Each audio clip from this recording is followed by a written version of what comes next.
Now it went live right now. So let me put this on the screen. Okay, there you are. There we both are. Hi, Esther Forrester from New York. Hi, Linda. Hi. Welcome. Welcome. Well, we're having... So what gave you the crazy idea to do comedy?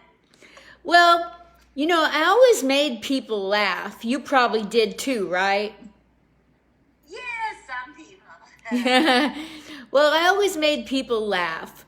And then I was always too afraid to go up on stage. And then when I turned 63, my daughter and I needed time apart for different reasons. And I really didn't want to go on with my life as an empty nester. And I thought, you know what? I need something bigger in my life to give me purpose. And I thought, well, maybe if I can make veterans heal through comedy, that will give me a bigger purpose now that I'm not a single mother anymore. And that's why I started. Yes. Because it really is true that laughter is what heals all. And even when you've had the shittiest day and everything that could go wrong did, you feel that much better when you hear comedy. You do. You're really serving like a real broader purpose by doing comedy. You do. And you feel so connected to people's lives and their souls. And the comments people tell you when you get off stage, it doesn't, that just feeds your soul. So my story is not quite as noble, but when I was a while ago, I was dating a guy, and then this other friend of mine, they told me, you're funny and you should go on stage. And this other guy who is a talent manager, he gets people onto reality shows, and he also said, go on stage.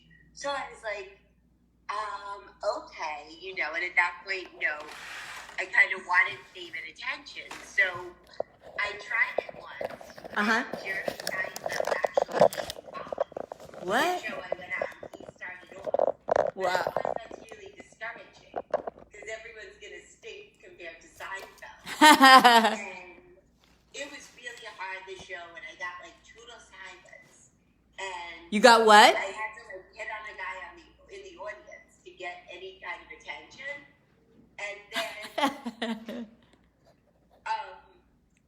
I didn't want to do it again, of course, because I sucked, and I didn't want to suck at stuff. And then a year or so later, I was like, I'll just try again. And of course, it went a little better. And then I stopped because this guy who produced shows threatened to ruin me because I didn't have enough people. And I said, ruin me? I have to be somewhere to be ruined. That's kind of fun. I think a few years after that, I tried again, only because my therapist urged me to. And then after that, I just kind of got hooked. That's funny that your therapist encouraged you to do comedy. I know, because it could be like a threat to his life. You know what? I don't need therapy. Comedy is enough. I went to therapy, and I had this psychologist that was either a narcissist or a liar or both. This isn't even the part of my joke that I say on stage, but literally everything I told her in my in my appointment, she would say that she had those symptoms too. Really? Yeah, so George Saltz and I worked on it, trying to make it funny, because it wasn't funny, but there was funny in it. So when I say it on stage, I said, I went to my shrink, and every symptom I had, she said she had. I mean, everything I had, she was stealing. Everything. That doesn't sound genuine, though, if someone says that whatever you have, they've got it. Yeah. Did you ever try making up something ridiculous? I did. See what you would say? Just to test her, because I'm a prankster like you are. And I will prank. If I think you're pranking me, I'll prank you right back. So George and I made up a joke where I went to my shrink, and everything I told her she took from me, so I took her husband. And then I say, I'm kidding. I wouldn't do that. But, what else are you going to, it's pain. A lot of stuff that we talk about is painful, but we try to make it funny. That's exactly it. If you're able to take what's difficult for you, turn it into a bit, then suddenly it doesn't seem as bad. Yeah. Like, I recommend that for anybody, even if someone doesn't want to become a comedian. Amen. Like when I'm doing comedy for veterans, I try to get them to talk about the stuff they've done for our country that they're ready to talk about, so we can try to make it funny, because if they cope, then their family copes and they have a better life. Right. That's just like it helps everybody.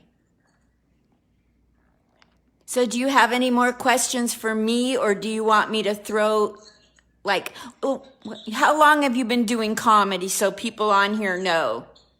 Gosh, only a whopping 2 years. That's it. Oh my gosh. And you guys, Esther Forrester has the best premises in the business. I'll put her up against Jerry Seinfeld. I'll put her up against Sebastian Maniscalco. She should write for those guys, because I'm sure they can't come up with enough material to keep Netflix happy. Now, are they listening by any chance? Because I could certainly use some of their money if they're listening. No, but we can tag the blank out of this when I get done. Yeah, we can send it to them. So, another question is, what are your plans for comedy? Like, what do you plan on doing with your comedy? My plans for comedy are, well, I live in Vegas now, and so I want to infiltrate into the comedy clubs where they actually know that I'm a comic.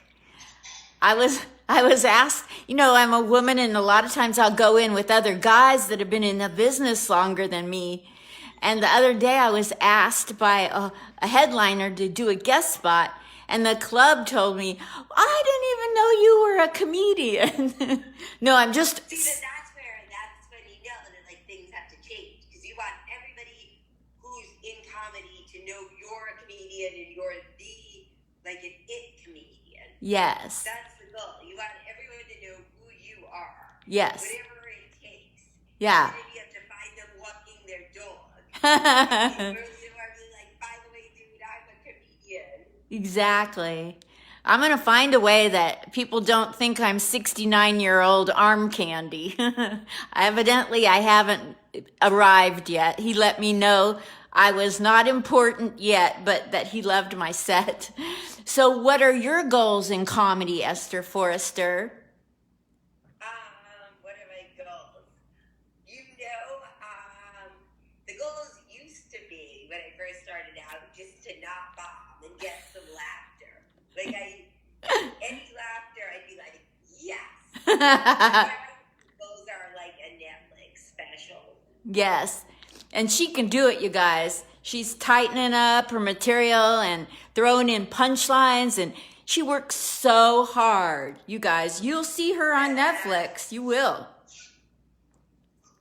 But tomorrow, my goal is just to kill it, like an outdoor open mic, because of the whole social distancing. That's what's available to us. So that's just my goal tomorrow. That's and wonderful. From there. So do you plan on doing a short set or a long set? However many tomorrow? Yeah. However many minutes she's willing to give me, I'll do. Yeah. See what I mean? Because I have to start bribing hosts for extra time somehow. Yeah. I like when they give us extra time if we buy a food item or a drink or bring a friend. It's better than expecting you to bring a friend, but if they give you extra time because you brought people, that's cool. I mean, in a way, that's probably the best reward they can get for bringing people. That's one of the best methods to get people to bring friends to mics. And I feel like probably that's what would be great, is if there was a real audience at mics. Because a lot of times mics just stink because it's only comics. They all are like staring at their phones or thinking about which jokes they're going to do. They just won't laugh. Like, sometimes you want to just stop your feet and be like, laughter. And then I stopped off the stage and said, "You guys are not fair." Sometimes you're doing perfectly good jokes and no one's laughing, and you're just like, and then after that, you just feel demoralized, especially if you waited through like many different comics. Yes. And you just waited through comic after comic after comic, and they just like, and then you get up there for 3 minutes, and it's just like, that is what I think could make mics better, is if they have actual audience there. Yes. And that would also bring more of an awareness about comedy. Exactly. It does. I like when there's real audience there. I've often gone, like if it's in a bar or a restaurant, I've gone around to all the tables and said, "Don't make me go on the stage with just comics. I'd rather kill myself." Like there's nothing worse than just doing comedy for comics that aren't paying attention. It's true. That is like one of the worst things is, But if you, people not paying attention because you have no idea. One thing I've read actually about, what to do when people aren't paying attention is to just rant. Just like go out there, rant, talk about make outrageous statements. I read that that's the best thing to do if you're not getting any attention whatsoever, and you're not. I mean, it's either that or do something completely wacky like cartwheels. But the reality is that it's happened to all of us. yes, every single one. Every single person has gone to a mic and not gotten any laughs. Hopefully, though, if you're a headliner level, you hopefully headliners probably wouldn't get that. Yes. So it's hard to wonder if someone's a headliner, are they really going to mics? Yes. The reality is that once you get to a certain level, you're probably performing every night in a regular show, so you're probably not going to mics once you get to a certain level.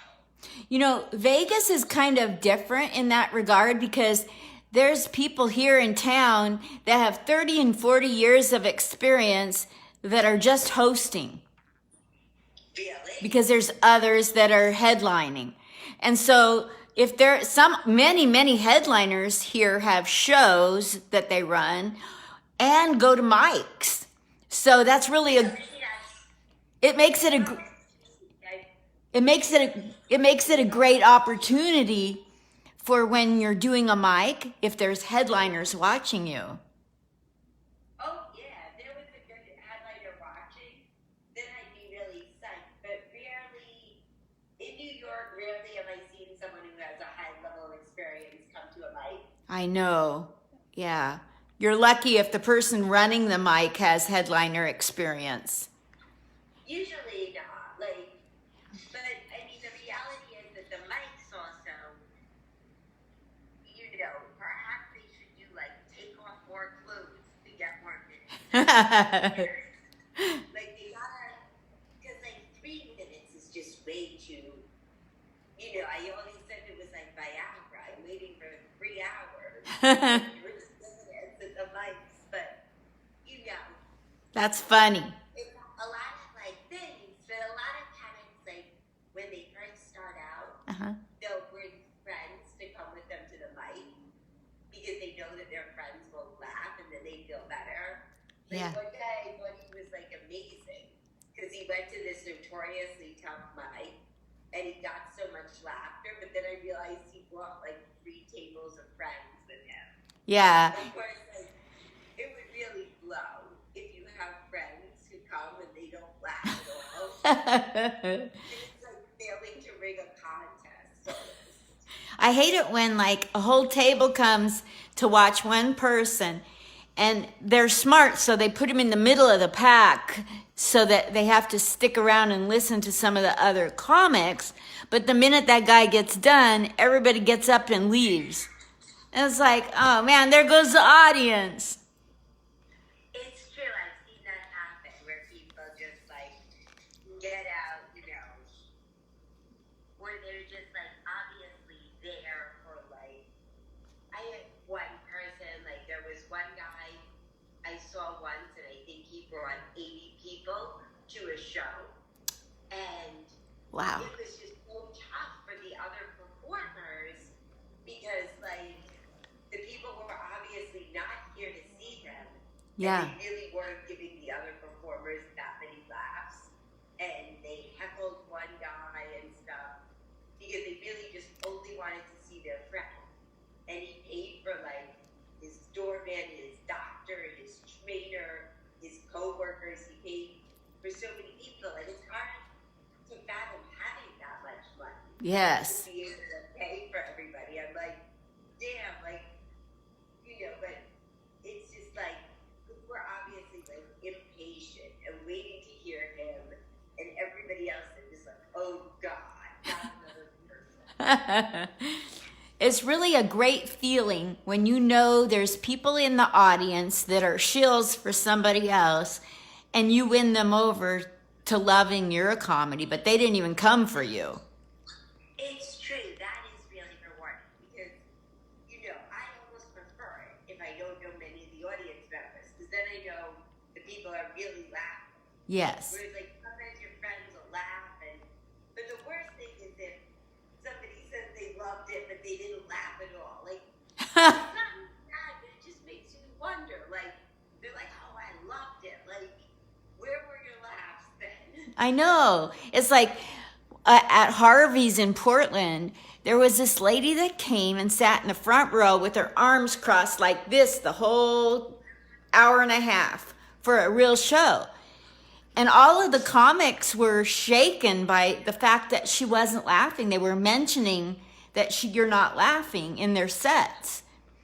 And then afterwards, I talked to her outside on the curb. I said, what's the deal with you that you didn't laugh? Did you enjoy yourself? She says, yes, but it's just hard to make me laugh.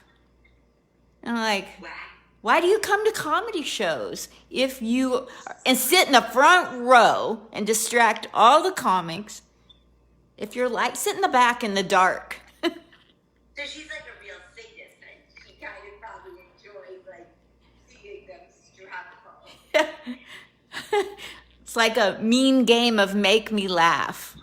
Remember that? Yeah, it's true because I've tried different jokes. Like, if I see someone's not laughing, I'm like, oh, you're an almost laugh. We've got to get an app to make me funnier.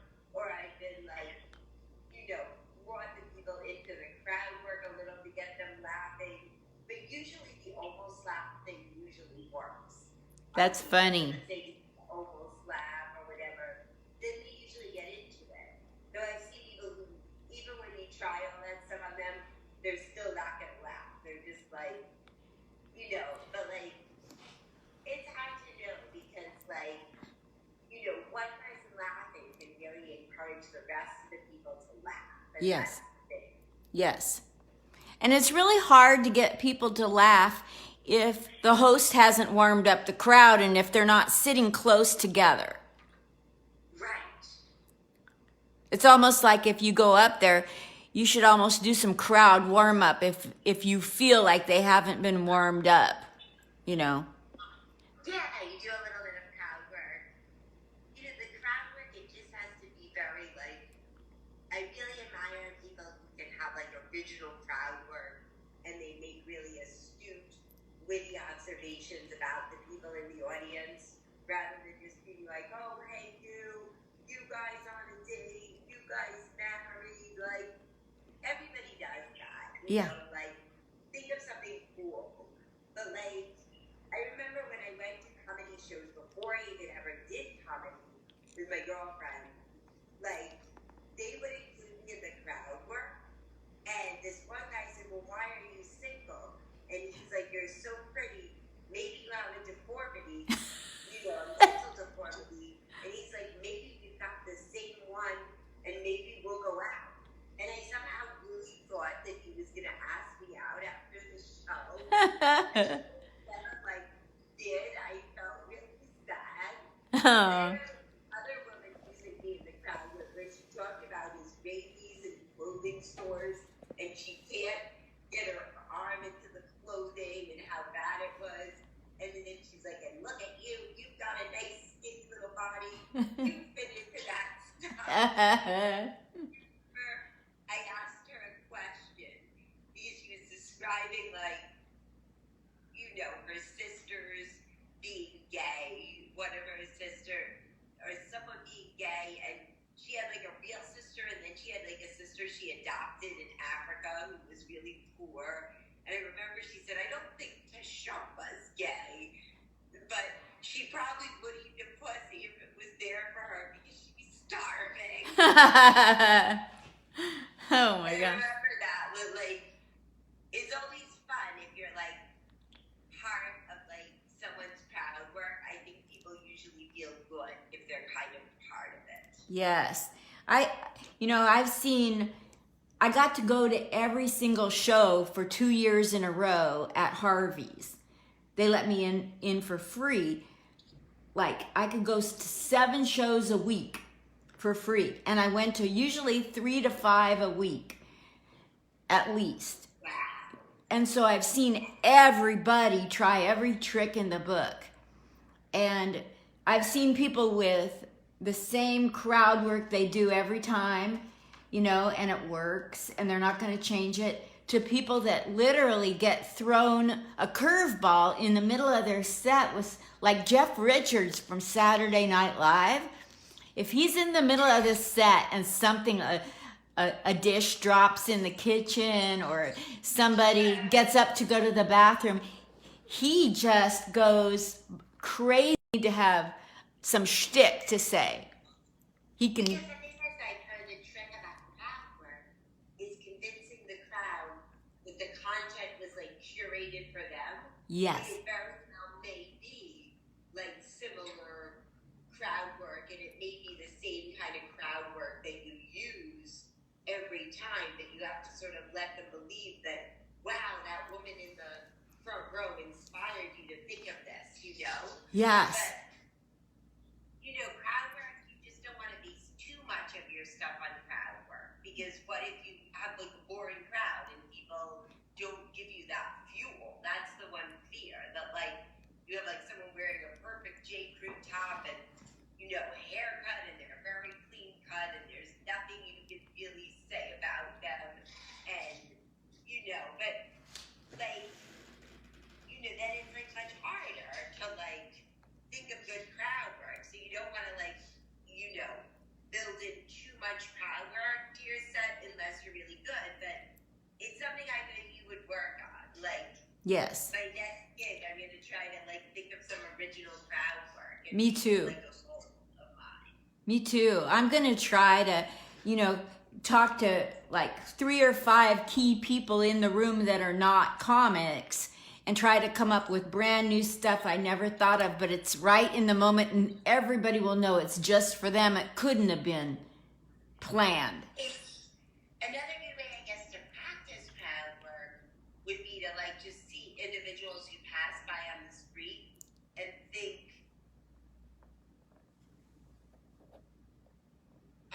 you see people, Exactly. in the street, and you could think, what crowd work would I do on that person walking by? That's what I do when I go to 7-Eleven or whatever, Esther. I'll talk to people in line behind me, or if they're looking for something, I'll say, is this your first time out shopping? Or I'll try funny lines on people when I observe them struggling or whatever. And I'll literally tell them, I'm a comic. I'm literally just practicing my crowd work. And It's true. Sometimes I've tried even spontaneous jokes on people, or, like, you can even start asking them, like, a few questions about their life to try to think of crowd work. It's always a really good exercise. Yes. I've had people say, there's all these different types of people in the world that will be in an audience. Can you come up with a line for every kind of person? And I'm like, I don't think that's going to work. That's going to come out like it was canned and prepared. Why don't you search deep down inside yourself? If you had somebody in the audience from India that was with his daughter and son-in-law, and they're obviously getting married, what would you say? I mean, that has to come from you. I mean, it's hard to know. I wonder if anything bad has come out of crowd work. Like, if you try to, like, put the joke into someone and they just get so offended, screw you, I hate you, or they walk out or something like that. Oh, yeah. Gosh, some of the comics that are really strong with crowd work, they literally don't mind if somebody walks out of the room during their crowd work.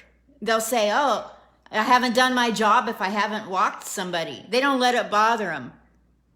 Because it's true, it also gets the crowd's attention. If somebody's walking out, now everyone's like, oh my. Yeah. You know, and then it makes the performance more notable if somebody walked out. Yeah. I saw one guy in a wheelchair walk out on somebody at LA Comedy Club, and the comedian literally said, I just walked a guy in a wheelchair, give it up for me, which I didn't think was funny, but it is what's happening in the moment, and he was in the moment to, to be aware of what's going in the moment and say it. If it wouldn't have been that it was a handicapped person, it would have been funny. I mean, it's just hard to know what gets people, going. I mean, I feel like you have to do more advanced, original crowd work. Yeah. Because one time I said, who's on the dating apps? And then there was silence. So I said, no one. And apparently the way I was shocked at the fact that no one was on it, everyone started laughing. Exactly. And then I said, these two older people said, we're on the dating apps. And I looked over at them. I said, but are you guys married? And they said, not to each other.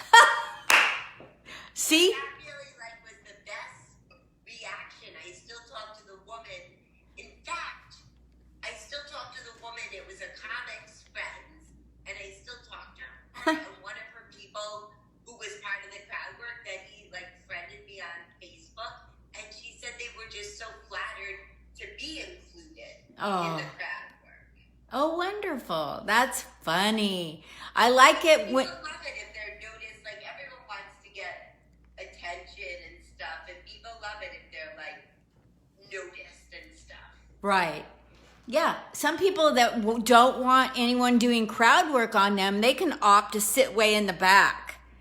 But if they're sitting in the Yeah, you hide out a little. Yeah. Yeah. But, I've never had anybody get offended at me doing crowd work with them yet. But then I'm more of I'll single people out to give them a compliment, and then I'll make something negative about myself, I had a brain injury, and I'll say to the crowd, oh my God, give it up for yourselves. You look so beautiful tonight. And they'll clap for themselves. And I go, yeah, you all look so beautiful. But also I have a brain injury. So I don't know. So maybe you don't look that pretty. So it's really making fun of myself. Am I aware if they're beautiful or not? It's not really saying I thought you guys were beautiful, but I have a brain injury, so I guess you're ugly. I'm not really saying that. I'm just kind of playing with it. So they don't get offended, It's kind of the way you can be...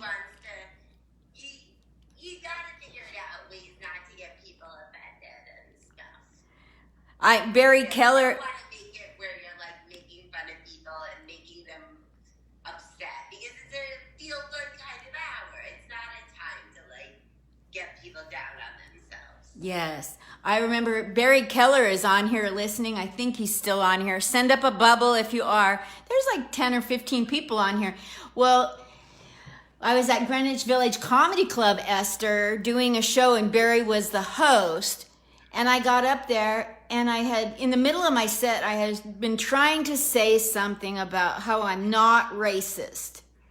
And I don't know if you are aware of it, but whenever we white people try to talk about not being racist, it makes us look racist.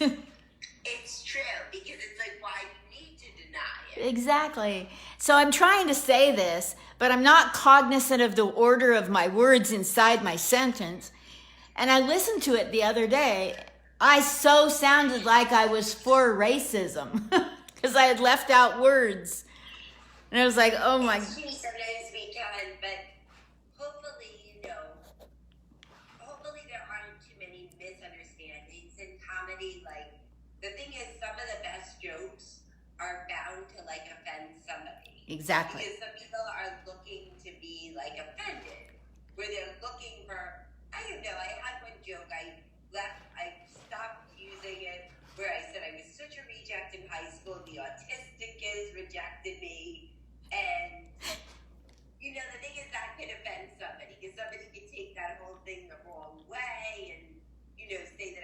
fun of the autistic kids and stuff, but That's you know, so I'm just funny. using myself. I like, look at me, I'm below everybody. That's right. Nobody likes me. That's funny. But perhaps I can recycle that back in. I think so. That's a wonderful one. And I don't So think, even the autistic, because I got that because I actually worked with autistic kids. And a lot of things I've gotten come from somewhere where I worked with autistic kids, teaching them tennis, and I overheard once the staff talking, and they're like, oh, it's impossible to get ostracized at SNAP, which was the autistic, it was like an after-school center for autistic. So then I thought, I could be like the autistic kids rejected me. That's a good, that's a good joke. I kind of got it from there where they're like, oh, nobody, they said you can't get ostracized at SNAP, the autistic place. And I thought, well, I just did. It's a joke, not for real. I think that's funny. Like, even, even the autistic kids were smart enough to reject me. Yeah. They were bright. They were aware enough to know something's wrong with that girl. Yeah, they were aware enough to know. Like even people that don't have much awareness were aware enough to know. Let's avoid. Let's sit at another table. Yeah, but a lot of comedy is very self-deprecating. I try to not to be too much, but that's a big test of comedy is your ability to laugh at yourself. Though my stuff is more generalization and more observational things about trends. Yes. Than it is. So I do have some of the stuff about neurosis and stuff, but Which I love. a lot of comics are so self-deprecating, where you have to wonder how they can feel so badly about themselves. They basically get up and they're like, I stink at everything, I'm the worst, I'm bad, I'm old, I hate my life, I'm terrible at my job. And you gotta wonder, are they really that down on themselves? Exactly. I worked really hard trying to be self-deprecating in a way that the audience would let me, which is really weird because you have to listen. The audience will tell you what to change. So I was trying to talk about, being heavy, and I had people come up and go, "You're not heavy. Why are you talking about being heavy?" And so I had to listen to feedback for 5 years I want to be self-deprecating. That's the thing I love the most. But the audience will tell you what things go over. They're watching you and they're going, no. If they go, oh, they feel sorry for you, you've pushed it too far. You need to back up and say it a different way. Or that's, yeah. Because it's true that some things with weight as well, a lot of women out there do feel they're heavy. Yeah. Even if they're really not heavy. And that's one of the hardest things where you really have to be careful because a woman could be quite slim and talk about how they're heavy and the audience is wait a minute, I wish I was as thin as you are. What are you going on about? That's one thing people really have to tread carefully is I think I did one thing, but it really is just sad, where I said the anorexics can go to Weight Watchers because they identify as fat. And then I did a thing where I'm oh, but you are a 4 and you really want to be a 0 and you're going to the meetings, and my mom said it's not good because she said so many people are not even a 4. So when you go on like that, you just sound obnoxious, and it's really, weight is a really delicate thing with women to go on. I stopped doing this. I did a thing on, how, a lot of people have body dysmorphia and they feel that they're fat when they're really not. And I said, is reverse body dysmorphia really a thing? You really get people going, fat people looking in the mirror going, look at me, I did it. Except at Walmart, you see these huge women putting on tube top and being I'm sexy.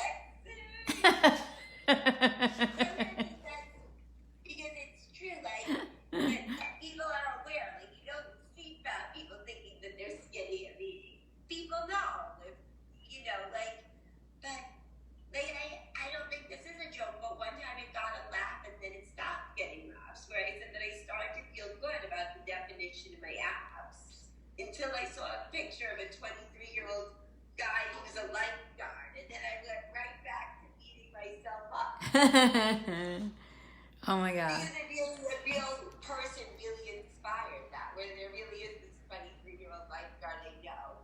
And I look at him and I'm like, like, damn, I suck. But we need that to keep us motivated.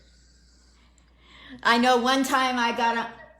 Like your mental, during some, it's the thing is that some mental difficulties are okay to showcase, just not too extreme. Yeah. Because everybody to some degree might have like unrealistic standards, or everybody beats themselves up.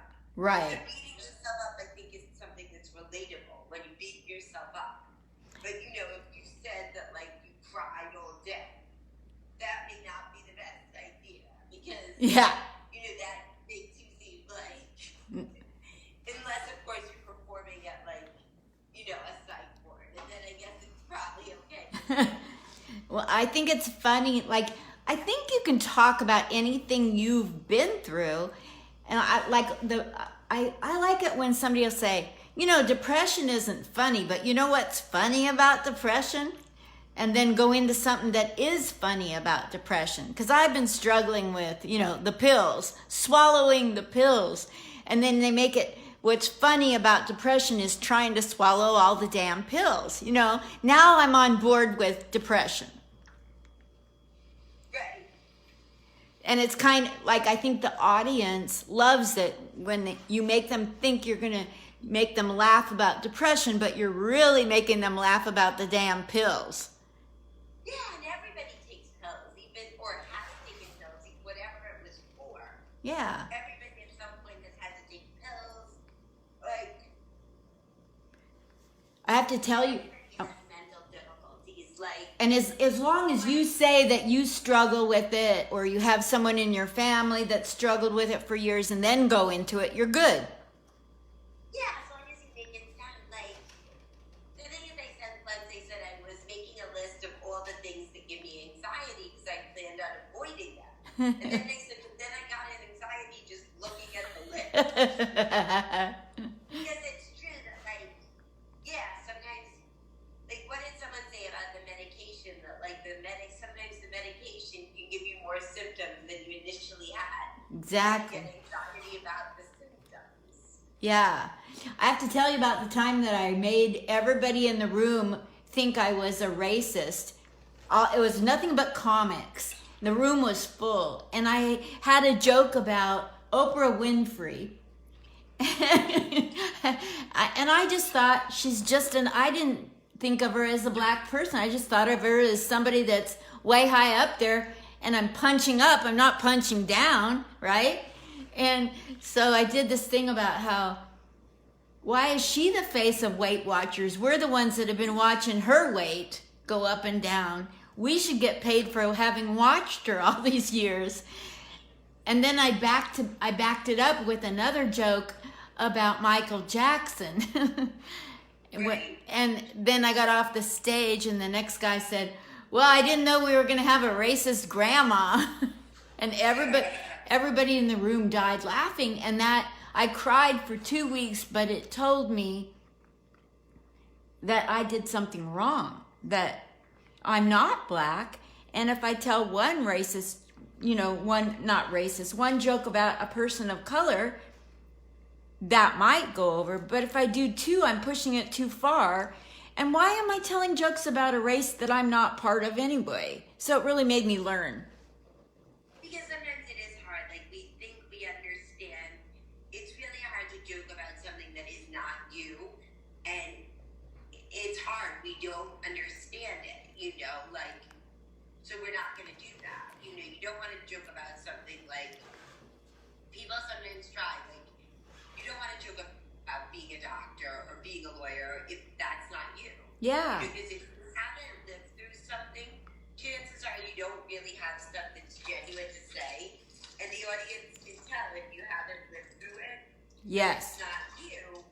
But a lot of comics face the problem that, like, say you're a fat comic and your whole act is built around jokes about being fat, then it becomes hard because it's like, say you eventually lost weight. You'd have to experience life for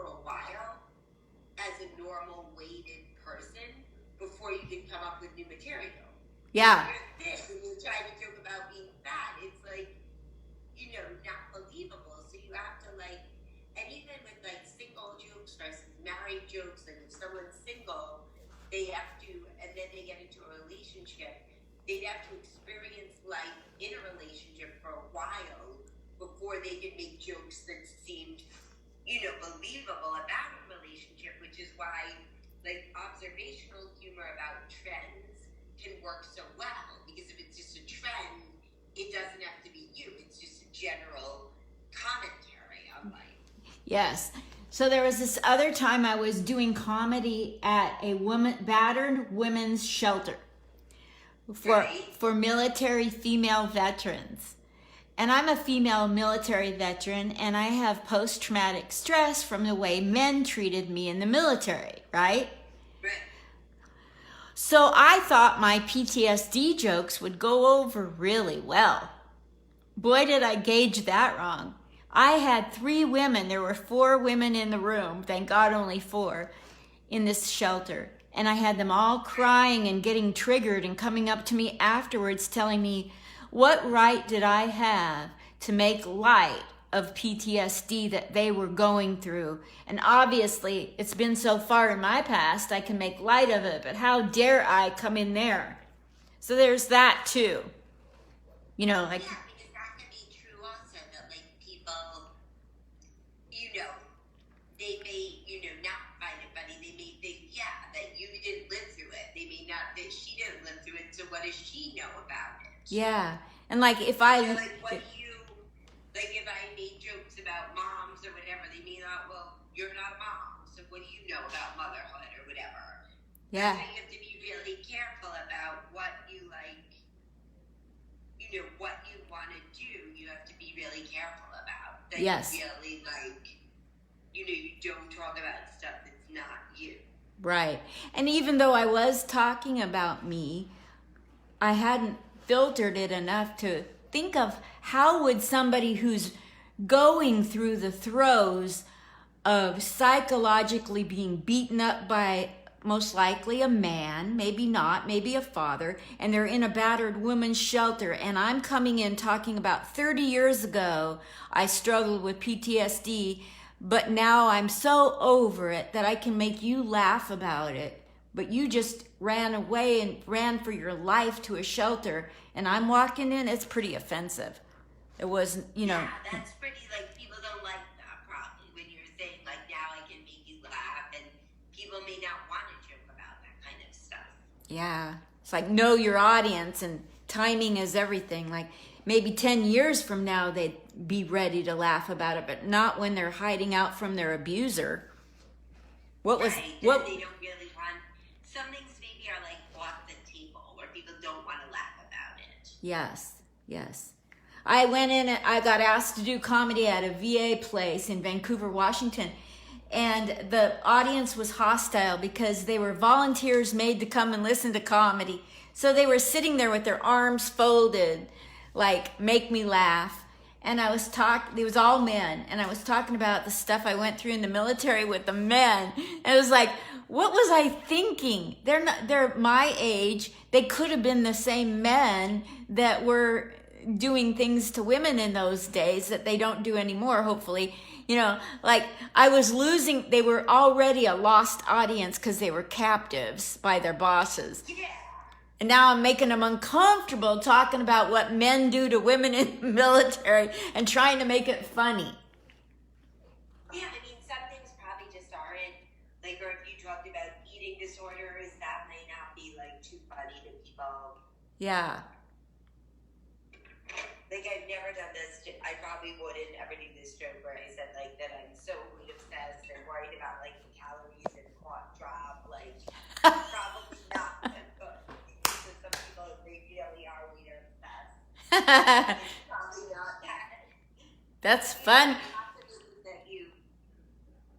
It's still... There's lots of things that are funny, but some things, just aren't as funny, right? That's really obvious. But Yeah. Every joke is risky. You never know. People talk about all kinds of things that might not be funny to others. Yes. And that's the fun thing is that like you tell 5 jokes. The first joke, somebody in the back will die laughing. Second joke, 2 or 3 others. And it's always a different part of the group that will laugh. Because like you said, it's all so subjective, you know? And that's when I put together a comedy set, I try to sprinkle it with different types of jokes. Because some people will laugh at sarcasm, others won't, but they'll love a question joke, like a rhetorical question, or, you know, a rant, you know, and I try to throw in different styles inside of a set so everybody in the audience will get something they want. Yeah, definitely. That's kind of fun. Everything's different for sure on what they'll, you know, laugh at. So like you said, you mix the whole thing up. Yeah. Keep them, and it keeps them off guard because, like, if your whole set is nothing but rhetorical questions or rants, it gets predictable and people tune you out. Definitely. Yeah. So what are your plans when we get the all clear and the whole world can go out and join hands and do a new Coke commercial? What are your plans? My plans are get on stage wherever I can, anywhere that'll have me, but I'm sure everybody will be fun to get on stage. I know, it's going to be like that. Tell people about shows you produce in New York. Well, I'm trying to produce shows and I want them to be a big hit. I'm trying to do like some fundraiser shows for the cure for cancer and PTA fundraiser shows. That's a good block of people to involve. And I'm also trying to start outdoor comedy because I think that could bring more awareness of comedy. Yes. That's great. Yeah, there's outdoor cafes everywhere, you know, and I'm always looking for one where there could be a mic and people walking by would stop and listen, you know, where there's foot traffic. I mean, my other thing maybe is, what was I going to say? Oh, yeah, comedy on the subway. I think that's going to be the coolest thing to do, like a subway tour and have comedians. It's like you have the pole dancers, that kind of thing on subway. Comedy on the subway, I think would be the best. You know, Adam Hunter, he's from New York. He's from comic strip Gladys Simon. He is out here now, and he does this thing on YouTube called Ambush Comedy or something, and he ambushes people on the subway and does comedy for them. It's so funny to watch. You know, when people pop up and just shove comedy down your throat, I couldn't do it, but he does it really well. Yes. Well, so what about your plans? My plans, once we get through this, would be to throw away all the clothes I don't want to wash at a laundromat. That's day 1. Day 2, I found a restaurant 2 blocks away that's going to let me have an open mic /show once a week on Fridays. And so at 5 o'clock, new people that want to get into comedy can get training. At 6 o'clock to 8 o'clock, a mic /show. I say mic /show because I'll pay one person to be the headliner. So, Nice. you know, or like somebody to really bring it home and teach the newer comics. You know, like I think at a mic you should have somebody there that's really solid in comedy, because the last thing you want new people doing is just seeing other people that are new at comedy. Give them something to shoot for, because not everybody can afford to go to, you know, Paris Casino to watch, I don't know, Louis C.K. They can't afford that, but there's great talent here in Vegas with 40 years experience, and they can't get on shows, but they'll come and headline a mic show if you give them some money. And the whole purpose of that mic, Esther, and I'll let you go, the whole purpose of the mic show is to allow people to have up to 20 minutes to ramble, do their comedy. It doesn't have to be tight. Just get up there, and every week, if you've got 5 minutes, try to do 7 this week, 9 next month, whatever. Try to get more and more time, because where else do people get more than 5 minutes a time? It's true. You got to give people a chance, because who knows what they might come up with on the spot. Yeah. If then, they're given all the time, maybe they'll come up with a good joke right there on the spot. Yeah. Yeah. And God, just do some crowd work. Where else is there a better place to try crowd work when it doesn't matter? Yeehaw. Yeehaw. Let's do this again sometime soon. Okay. We went really long. Thank you, Esther, for all your time. Esther Forrester, you guys. Give it up for Esther. Yay. Thank you. Yeah. Talk to you real soon, lady. It says I'm unstable.